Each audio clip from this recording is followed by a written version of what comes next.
A atração a seguir é recomendada para todas as idades.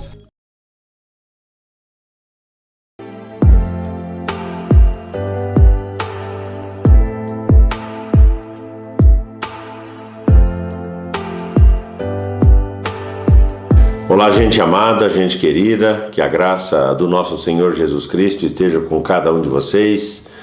É sempre um prazer, uma alegria muito grande poder adentrar ao seu lar, adentrar ao seu lugar de trabalho, enfim, onde você estiver assistindo a essa programação.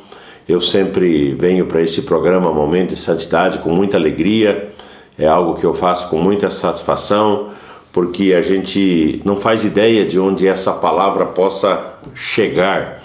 Nós partimos aqui de Lages, né, uma cidade aqui de Santa Catarina, não sei aonde você está captando, onde você está pegando esta programação, mas nós partimos daqui, né, a nossa igreja, a Igreja do Nazareno, a Casa do Pai, fica na rua Mário Ribeiro Ramos, 253, uma quadra acima da UPA. Somos uma igreja séria, uma igreja comprometida com a verdade, comprometida com a palavra, com a simplicidade, né, como é próprio do Nazareno, o Senhor Jesus. Somos uma igreja muito simples, mas uma igreja altamente acolhedora. Acolhemos com amor, acolhemos com alegria aqueles que desejam participar ou congregar conosco. Você está convidado a nos fazer uma visita na rua Mário Ribeiro Ramos 253, uma quadra acima da UPA, como eu disse. Temos cultos todos os domingos às 19 horas, às quartas-feiras às 20 horas. Fora isso, os grupos de amor e cuidado espalhados pela cidade. Programação com homens, programação com mulheres, programação com crianças, enfim. Temos todas as atividades normais, a nossa reunião dos jovens, enfim.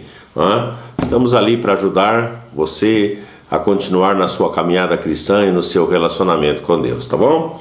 Vamos lá, gente, para a palavra. Se você tiver uma Bíblia e puder abrir, livro de Jó. Eu vou partir do livro de Jó, primeiro capítulo, e depois eu vou evocar e chamar mais alguns textos bíblicos para nossa edificação.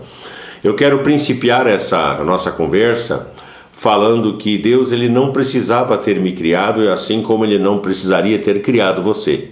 Mas por alguma razão que só Ele sabe, Ele o fez. Ele me criou com um propósito seu, criou você com um propósito que Ele mesmo teria assentado no seu coração. E Ele nos criou para a sua satisfação, não para que nós fôssemos felizes, não para que nós vivêssemos uma vida exuberante, não que isso não seja possível e palpável, claro que sim, mas Ele nos criou para a satisfação dos seus propósitos. Ou seja, quando Ele pensou no Marcos, quando Ele pensou em você, pensou em algo que eu poderia fazer para honrá-lo, para satisfazê-lo. E essa tem que ser a nossa visão, a nossa forma de encarar as coisas. Nós fomos criados para agradar ao nosso Deus. Simples. É muito simples. Quando você entende isso, você vai viver muito mais feliz. Você foi criado para agradar a Deus. Você não foi criado para a sua própria satisfação ou para que você tivesse algum prazer. Não que isso seja errado. Mas você precisa entender que você foi criado, planejado para agradar ao Senhor. No capítulo 1 do livro de Jó, verso 20, está escrito o seguinte: Então Jó se levantou, rasgou o seu manto, rapou a cabeça e lançou-se em terra e adorou. Veja bem, ele adorou. Não quero aqui me delongar, mas você bem conhece a vida de Jó. No capítulo 1, verso 1, diz que ele era um homem íntegro, reto, temente a Deus e que se desviava do mal. Veja bem, um homem correto. Um homem que não se imiscuía, que não se misturava, que não praticava o pecado. Ele se desviava do pecado para fazer a vontade de Deus.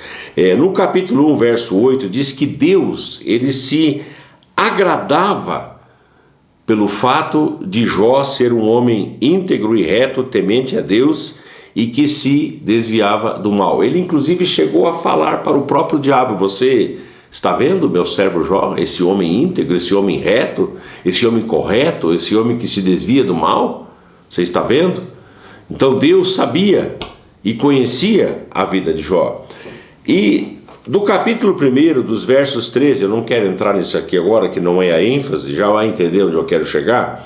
Do capítulo 1, no verso 13 ao verso 19, nós temos o relato de tudo aquilo que Jó perdeu, mesmo sendo um servo, mesmo se relacionando com Deus, mesmo tendo intimidade com Ele, mesmo tendo um amor descomunal, vamos dizer assim, pelo Senhor. Ele perdeu todas as coisas que tinha. O inimigo foi tocando aqui, e ele foi perdendo todas as coisas. C.S. Lewis, ele disse que o sofrimento é o megafone de Deus. Veja bem, o sofrimento é o megafone de Deus. Às vezes Deus precisa falar com a gente, e somente quando a gente perde coisas, as coisas que nós amamos, as coisas pelas quais nós lutamos, corremos atrás, nos afadigamos, somente quando a gente perde essas coisas é que a gente para ouvir a voz de Deus e clama por Deus e pede a misericórdia.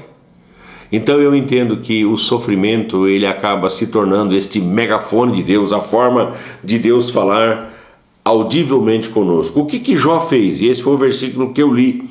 Depois que ele perdeu tudo, rasgou a sua roupa, raspou a sua cabeça, e quando a maioria das pessoas blasfemariam, xingariam, ele vai para a presença do Senhor e o adora.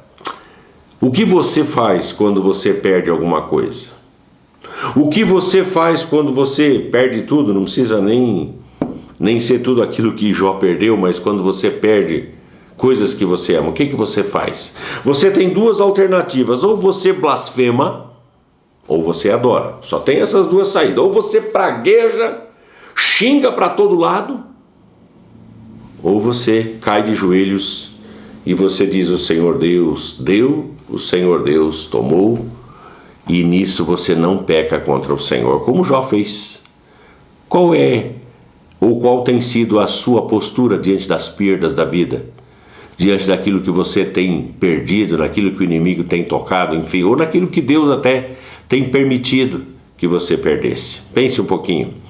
No Evangelho de João, nós vamos lá para o Evangelho de João, capítulo 4, tem uma história que todos nós conhecemos, e há poucos dias eu falei um pouquinho sobre isso. Evangelho de João, capítulo de número 4, quando fala daquela mulher adoradora junto à fonte de Jacó, e ela começa a conversar com Jesus e fala: não, a gente adora aqui porque os nossos pais adoravam aqui. Jesus fala: não é nem aqui em Jerusalém, nem neste monte Gerizim, mas vem a hora e já chegou quando os verdadeiros adoradores adorarão ao Pai em espírito e em verdade, porque são estes que o Pai procura para serem seus adoradores. Deus só procura duas categorias de pessoas. Primeiro, os intercessores. Deus está procurando intercessores na nossa geração. Segunda categoria de pessoas que Deus procura são os adoradores, aqueles que sabem adorar ao Senhor na beleza da sua santidade. Então, essa mulher recebeu essa palavra da boca do Senhor Jesus, dizendo que viria a hora em que os verdadeiros adoradores adorariam ao Pai em espírito e em verdade.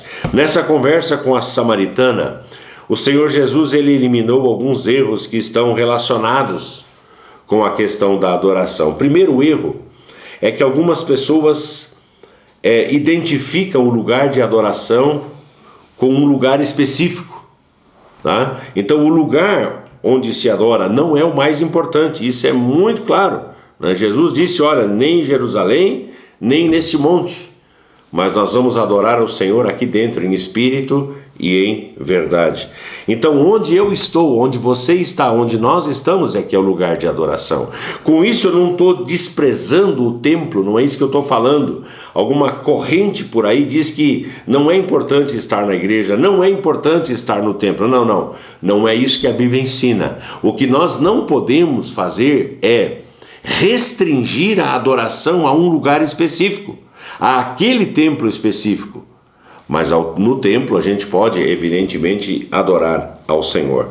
O que importa realmente é quem nós estamos adorando. Vós adorareis ao Pai em espírito e em verdade. Então a adoração, eu prego isso na igreja, eu ensino isso na igreja, não é para o nosso benefício. Tem gente que vai para a igreja, vai para o culto e fala: não, hoje o negócio não prestou, hoje o negócio não fluiu. Por quê? porque ela está achando que a adoração é para fazer bem para ela. Ah, eu só gosto desse tipo de hino. Ah, eu só gosto desse tipo de ritmo. Não. Não é para você o negócio. A adoração, ela é verticalizada, ou seja, ela emana do ser humano, ela emana de alguém quebrantado, e ele devolve essa adoração ao Senhor, tributa essa adoração ao Senhor, independentemente do ritmo, independentemente se tem uma banda musical tocando ou não. Tem gente que só consegue adorar se a banda está lá fazendo aquela barulheira. Tem gente que só consegue adorar assim. Eu consigo adorar com música, sem música, eu consigo adorar com banda, sem banda, eu consigo adorar em casa, no quarto, eu consigo adorar na sala, no meu escritório, lá no meu sítio.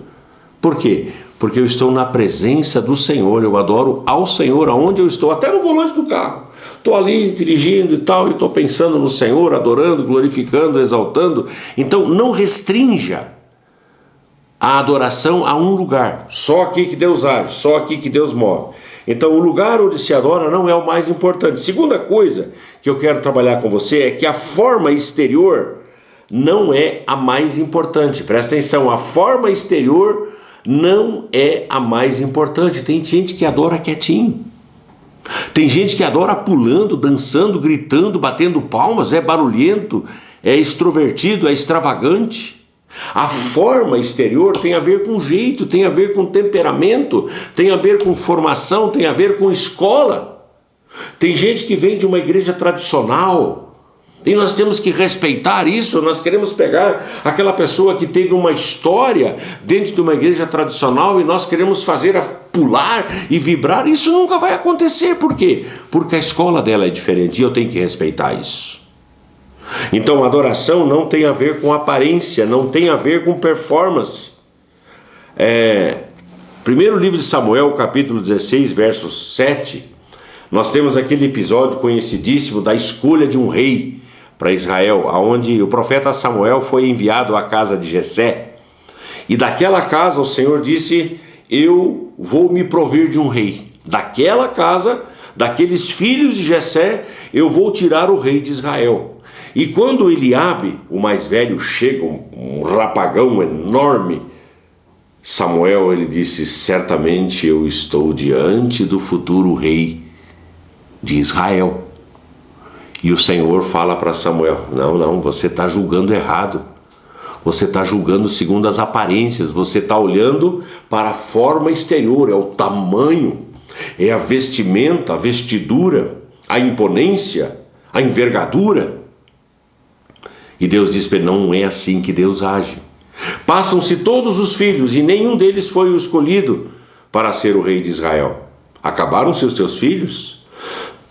E o pai diz: não, tem mais um, ele está trabalhando. Tem mais um, ele é um pequeno, o mais novo, um ruivo. Está lá cuidando das ovelhas, cheirandinho a ovelha. E o profeta diz: chama ele, passa ele na minha frente aqui.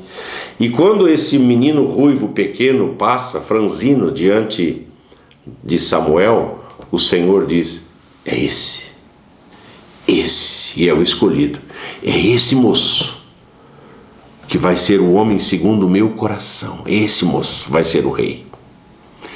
E Samuel precisa aprender uma lição, que não é a performance, não é a aparência, mas é o coração que realmente conta. Então, voltando para o tema, nós confundimos adoração com liturgia, aquela determinada liturgia. Toda igreja tem uma liturgia, por mais que fale que não tem, tem. A forma como nós organizamos o culto, né, é liturgia. É a liturgia que nós apresentamos ao Senhor e que nos permite chegar diante dele com toda a liberdade. Então, não devemos confundir adoração com liturgia. Também não com inologia. Já vou deixar isso bem claro. A adoração, ela se dá em espírito, ou seja, o meu espírito, que é aqui que Deus habita, no espírito, se comunicando com o Espírito de Deus. Então é em espírito e em verdade, baseada na verdade das Escrituras. A adoração, ela precisa ser em verdade, ela precisa ser sincera. Eu aprendi uma lição muito grande sobre o sincera, que é sem cera. Muitos anos atrás, quando eu vinha chegando na cidade de Lages, eu passei por um determinado lugar e estavam vendendo feijão à beira da estrada. Eu falei, ufa, vou comprar um feijão novinho, bonito, e eu vou fazer uma feijoada, que eu adoro uma feijoada. Peguei aquele feijão, levei para casa. Feijão duro, feijão horrível. Ele era lustroso porque eles haviam banhado aquele feijão em óleo. Ele ficou lustroso, bonito. Então, aos olhos, muito bonito, mas o feijão não prestava para comer. Sincera, sem cera, ou seja, ao natural, como de fato é. A nossa adoração, ela não pode ser mascarada. Eu lembro uma vez de um pastor auxiliar que eu tinha, ele estava conversando com uma determinada pessoa, conversando normal e tal, e aí de repente o pastor auxiliar meu, ele fala que era pastor na igreja, e aquela pessoa então pega e... Ah, paz do Senhor, irmão! O pastor olha e fala assim, mas o que está acontecendo? Parece que baixa um santo, como a gente fala, parece que, sei lá, a pessoa muda o jeito, né? Tem gente que entra na igreja e ele respira, muda a voz, aquele jeitão, cheio da unção, cheio de poder. A gente olha e fala assim, tá doido, tá maluco? Eu tenho que ser o que eu sou dentro de casa, dentro da igreja o que eu sou dentro de casa, enfim. Nós temos que ter uma forma normal de ser. Adoração não é fingimento, adoração não é performance, adoração não é jeito, adoração é essência, adoração é ser. Presta atenção nisso que eu estou te ensinando. Terceira coisa, adoração não vem, ou não tem a ver com um tempo pré-estabelecido. Vem, esta é a hora da adoração. A gente cantava, a gente canta. Hora da adoração.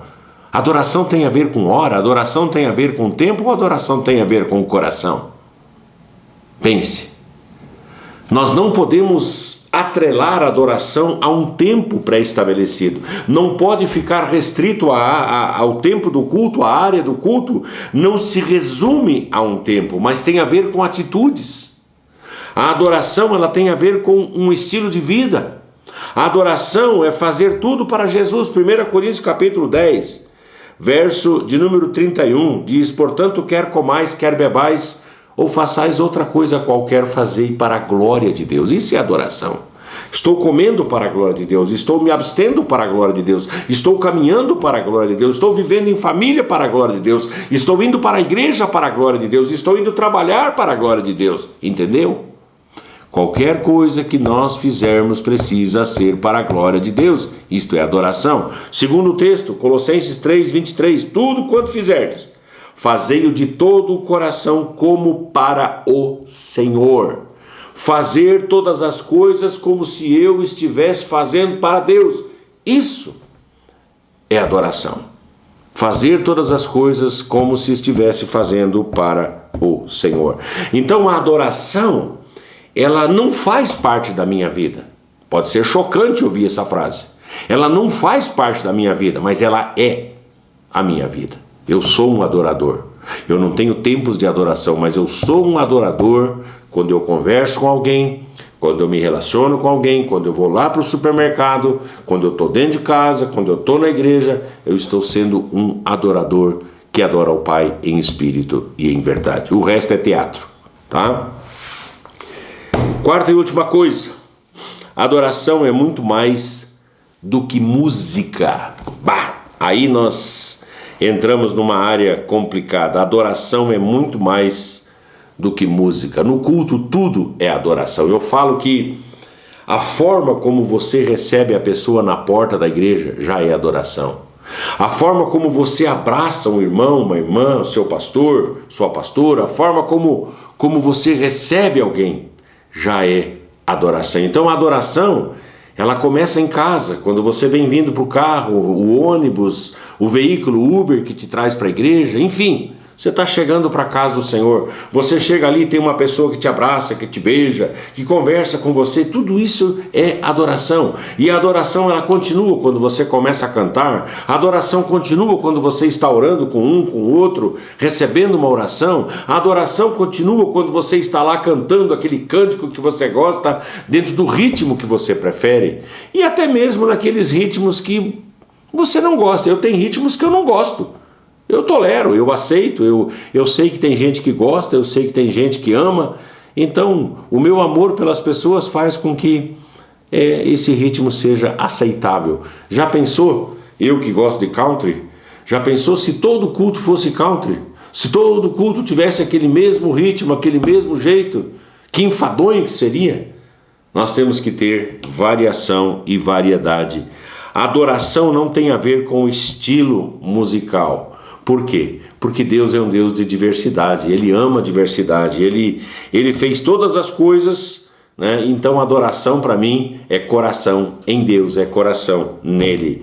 Adoração sem sentimento é um insulto ao Senhor. Então algumas pessoas falam assim, não, você não pode se basear por sentimento. Mas como que eu vou chegar para um culto, para um lugar de adoração ou em casa sem sentimento? O sentimento está junto. Seja de tristeza, seja de alegria, né? Seja de paz, seja de agitação, né? O sentimento está ali. Então o sentimento ele está envolvido no tempo de adoração e acaba sendo um insulto a Deus se nós não colocarmos o nosso sentimento em tudo aquilo que nós fazemos. Então qual é o desafio que eu quero deixar para você? O desafio é justamente esse: agrade ao Senhor com a sua adoração, agrade ao Senhor com o seu estilo de vida, né? Salmo 37 verso 23 diz que o Senhor firma os passos do homem bom e no seu caminho se compraz. Então vamos fazer do nosso caminho, do nosso estilo de vida, da nossa forma de viver, a nossa forma de adorar ao Senhor e de glorificar ao seu nome.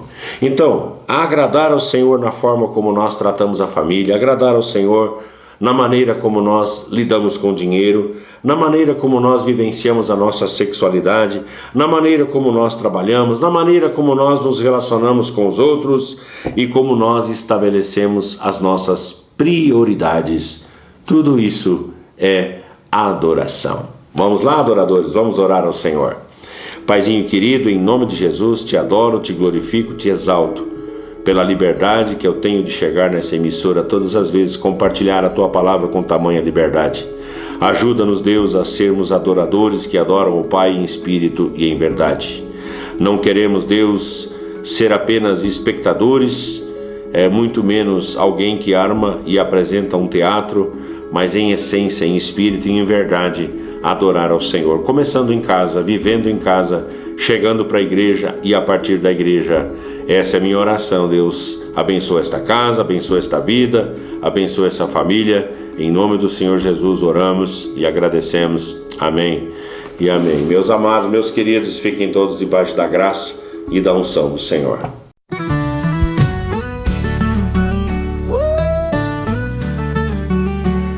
Momento sagrado que vem, transforma tudo que tem.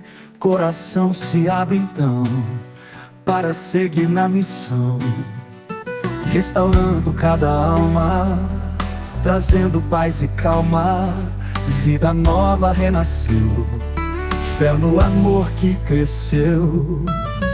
Ó Jesus, nosso guia, amor e fé todo dia. Gratidão no coração, para sempre em oração. Luz divina brilhar, nos faz juntos caminhar, transformando o coração para sempre em oração. Luz divina brilhar, nos faz juntos caminhar, transformando o coração em cada gesto uma canção. Cuido com carinho do nosso irmão vizinho, com fé a nos erguer, amor ao próximo viver. Ó Jesus, nosso guia, amor e fé todo dia.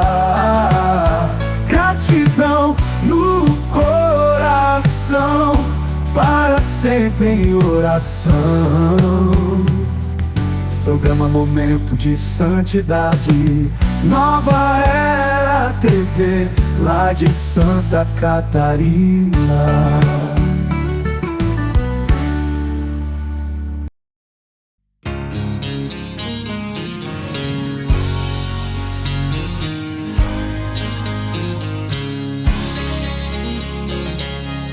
Eu sirvo um Deus que faz milagres todo dia. Ele é o Deus que faz sinais e maravilhas. Só Ele é Deus sobre a terra e o céu. Ele é grande, Ele é bom e fiel. Ele me deu todo o amor do céu, tão divino. Seu Filho Jesus, que naquela cruz mudou meu destino. Quando eu pensei estar só, não estava, porque o meu Deus me acompanhava. Ele é o que eu preciso todos os dias. Ele é a verdade, estou seguro, pois Ele não muda, não tem variação. Esse é o Deus